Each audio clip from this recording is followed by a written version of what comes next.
Hi. So this whole Ayurvedic thing has been going on for a few days now, and how do I feel? Oily, very oily. You can see from my new hairstyle, it's all chappy, and uh, it reminds me of one of those 80s, 70s hairstyle, where they didn't really know what to do with. There was no, what do you call it? Anyway, the pain's still there. I don't know what I'm going to do about it, but let's see. So yeah, I've not been doing much, and thanks to a lot of things, including the back, and thanks to that, content has been at an all-time low. There's not much that I can do at this point in time. But the lockdown has been lifted to a certain extent, I believe. So there's not been much content because I've been spending most of my time in bed, which is basically because of all the meds I'm on, apart from which the nerve compression and stuff like that. But out of all the things, I think the two main culprits that I've narrowed down to what keeps me in bed during the day. One, of course, without any reasonable doubt, is the doobie, of course, the Mary Jane, the good stuff. But it still doesn't. I mean, I'm used to it. I've been doing this for quite some time. I've always lived my life where I've been on it and I've gone on with my life. It's never put me in bed, but it does play a role, most definitely, in being lethargic, in procrastinating, and all of those things. We all know it. But the main culprit is these guys, nicotine patches. So this is a 7 mg, this is a 14 mg.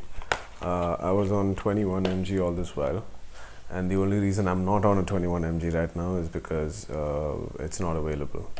It's out of stock everywhere. It gets me extremely nauseous. It gets me feeling very sick. Sometimes I throw up. I can't eat. Ideally, I need to eat before I put this on because it hits you pretty heavy. But the thing is, I, being a person who used to smoke about 30 to 40 cigarettes a day, apart from which on a night out drinking I'd probably smoke up to even 60 cigarettes, and this is keeping aside the J's. Anybody who knows me knows that I was rather a heavy smoker. There's absolutely nobody that I know personally who outsmoked me, apart from my own father. And he was, if people call me a chimney, he's an inferno. He was an inferno, rather. He's no more. He suffered for 7 years with COPD, and it was all thanks to his smoking. And he died at a very young age of 54. So while he was alive, when he wasn't suffering, to when he was suffering, to after he passed away, there's always been this thing at the back of my head that I need to make sure that I don't die a smoker. My father didn't die a smoker, but the problem was that when he quit, it was a bit too late. A doctor friend of mine was telling me that you have till 40 to kind of reverse all the ill that you've done upon yourself. But once you hit 40, there's no reversing anything. And it's kind of scary because they always told us that about our 30s when we were in our 20s. And it's true. It's true that a lot of things that you can't do as easily as you could when you were in your 20s. And I guess that just magnifies. But the reason as to why I'm talking about this, and I thought I'd talk to you about this before I put them on, because once I put them on, I'm probably going to get into bed and not do this at all. So I, being a person who was a heavy smoker and also always wanted to quit very badly, I've tried almost everything. You name it, I've tried it out. The gum, the e-cigarette, the vapes, I've tried them all. And it hasn't lasted me even like a day. Because I used to like my cigarettes. And nothing could substitute for that feeling. So I'd pretty much, the only way I thought would be possible is if there was some kind of injection that they, there was some kind of injection they put into you, and after that, every time you smoke cigarettes, you feel like throwing up. Well, this is as close as it's gotten. This is transdermal, so it goes through your skin into your bloodstream, and it makes you feel sick, which obviously translates to you not feeling like smoking a cigarette. So I've been on these for quite a few months, on 21 mg, and the first time I tried it out was thanks to Suraj, and he was prescribed these, but he never started the course. So I took a few packs from him, and the first time I tried it, I went from, the first day itself, I went from 30 cigarettes to like 5. And I was absolutely satisfied with 5. Of course, I spent the whole day in bed, feeling extremely nauseous. And I was never a breakfast eater. I always eat late lunch, that's my first meal. An empty stomach, 21 mg of nicotine plus a few J's, and it's that COVID feeling, I guess. I wouldn't know, but yeah, it definitely helped me bring it down, and after which I went and met the same psychiatrist who had prescribed these to Suraj, and I told her about my intentions of quitting, and she prescribed the same to me. And the second time I met her and I told her about my progress, she prescribed these to me. Now, most people don't even know about this. Me being such a big smoker and me being someone who's been wanting to quit for such a long time, I've never known about these. It's called Champix, and it's by Pfizer. And what it does is, apparently we have receptors in the brain that that enjoy this nicotine. And what this does is it cuts off those receptors, and all of a sudden you don't have the urge to smoke. You're not even thinking about smoking. I was a person who would get really paranoid if I had just 5 cigarettes left. I'd have to figure out where to get my next set of cigarettes from. And now it's been about 40 days, I guess, 40 plus days since I owned a packet of cigarettes, or a cigarette for that matter. I've smoked with my friends, like over the last 40 days, I've smoked about maybe 4 cigarettes each time I met a friend. But I'm like, I don't give a damn. I don't even have Tobe for my J's, so you can imagine. Hopefully I'll quit that too, but I don't know. All together, it's gonna be a bit tough. After a couple of J's and these bad boys, you feel like extremely sick, and it kind of shows on your face. And that's why I wore the shades last time I was talking to you. But then I had a talk with myself and told myself that I really shouldn't be giving a shit about what I look like or what people think I look like. So Uh, in any case, I've smoked a J, but I've still not put this bad boy on. You know what? I'll do it in front of you. So I'm going for the 14 because I'm totally off nicotine in any form whatsoever. So I'm taking this off, which I put on yesterday. And in case you need to know, it's by Rusan. It's called Tobacco Nil, TTS20. They also have Nicotex by Cipla, I think.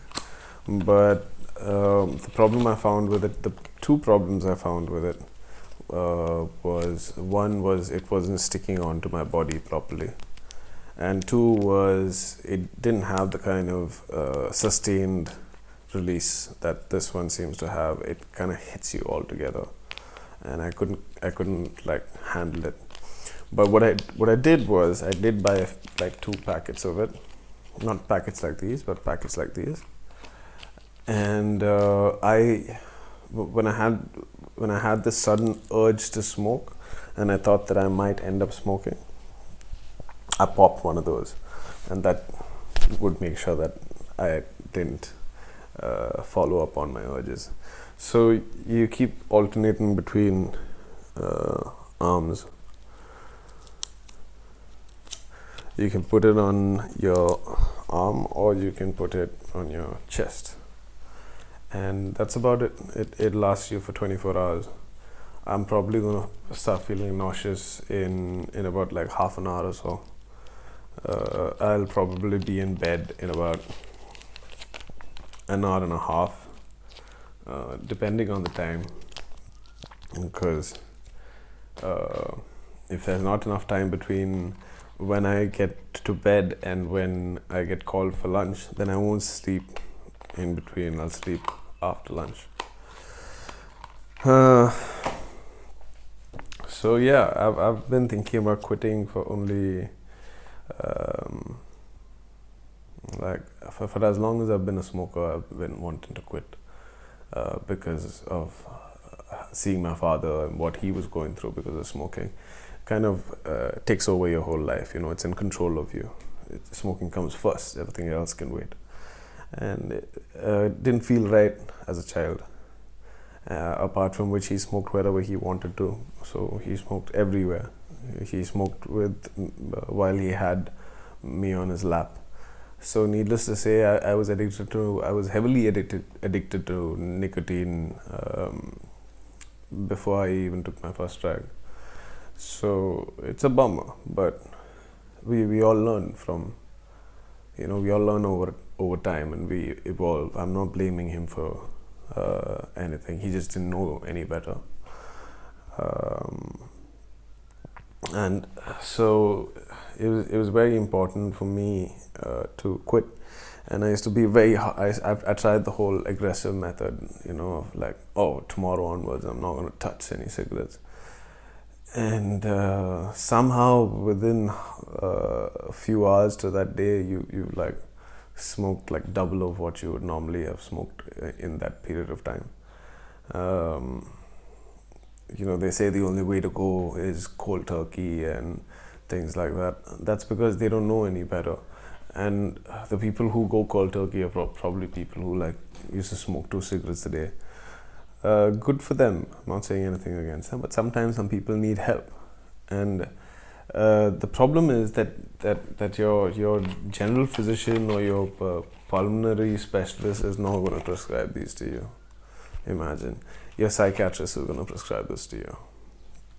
So if you need help with cutting smoking, go to your psychiatrist. I'll show you what this is all about. So this is a course for about 3 months. It has a starter pack and then it has a whole bunch of what are these called? Maintenance packs. So I'll open one out and show it to you.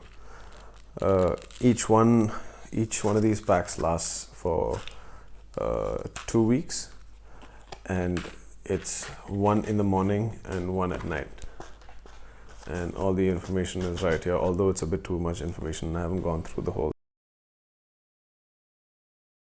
thing, but that's what it looks like. And these really help you quit smoking cigarettes immediately. This plus this is a working formula. So for those who've been wanting to quit cigarettes and you want to figure out a way now, there is a way. And I really wish I knew about this a lot earlier, because I would have accomplished what I've been wanting to accomplish for the longest time. But it's better late than never. Definitely better late than never. Don't be hard on yourself when you decide to take the plunge into trying to quit something. Never be hard on yourself. Be practical. Think about it. Work it out like a schedule. Work it out like another task at hand. Because only if you schedule it out will you be able to accomplish it or complete it. Because if it's just something that's there in your head and it is not a part of your agenda, then it just stays there in your head, irritating you in the back of your head, and nothing ever happens. Nothing's ever done about it.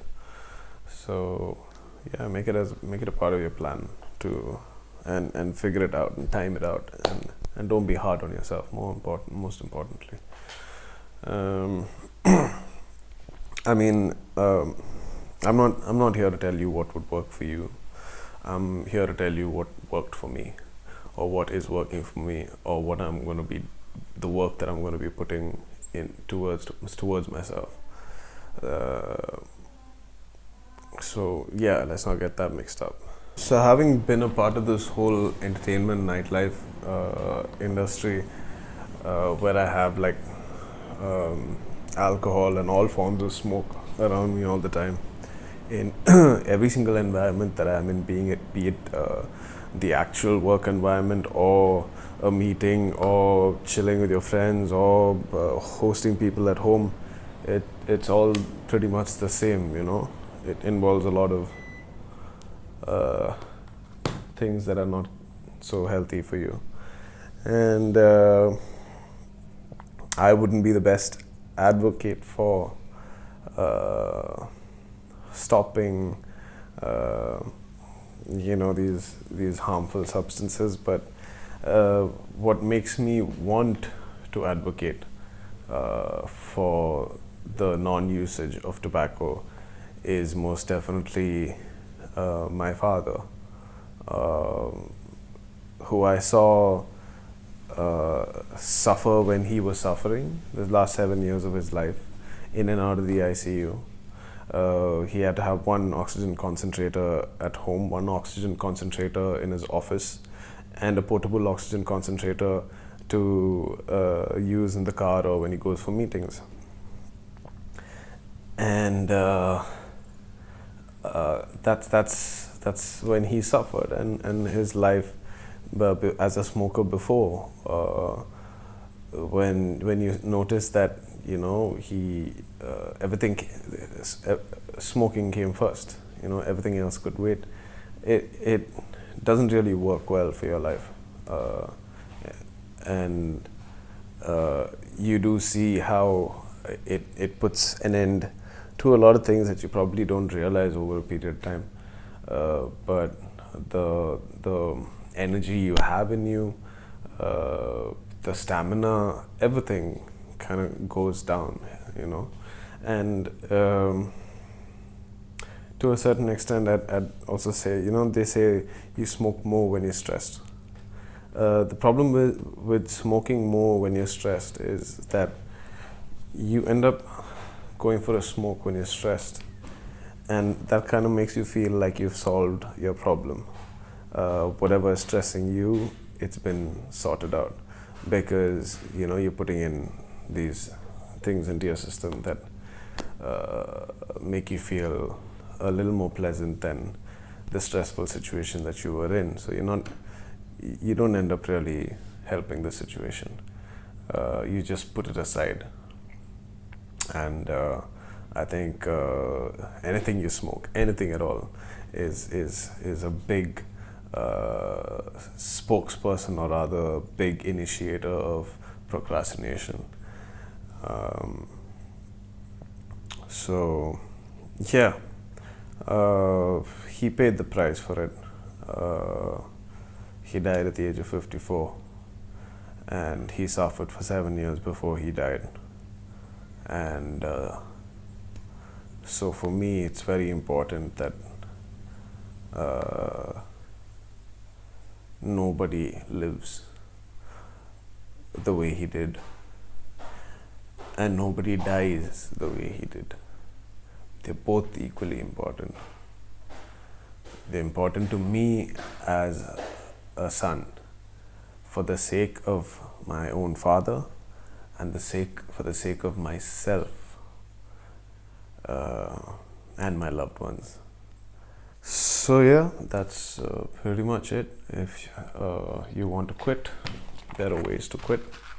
There are very, very working methods to quit,